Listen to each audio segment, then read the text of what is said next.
May mga nagbibigti dahil hindi sila nanalo sa contest, hindi sila naging ganito, hindi sila naging ganyan. Tatandaan nyo ito, no one is perfect. So you cannot be a perfect failure. Magkakaroon ka rin ng success kahit hindi mo gustuhin, kasi hindi pwedeng kahit yung failure ay maging perfect sa buhay mo. Nothing and no one is perfect. So muling sumubok, muling magtangka. At kung paulit-ulit ang kabiguan, mga kapatid, magpalit ng style. Kadalasan ang kabiguan ng tao ay binubuo ng kanyang personalidad. Nakakainis pala siya, kaya kahit anong pasukin niyang business, hindi nagtatagal. Kasi nakakagalit siya, hindi siya nakakatuwaan ng mga kasama niya, ng mga kliyente, o kaya ng mga mas nakakataas sa kanya.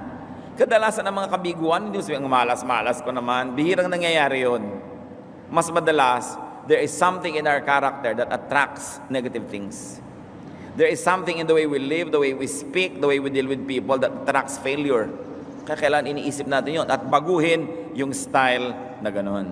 Isa pa pong tanong, bago po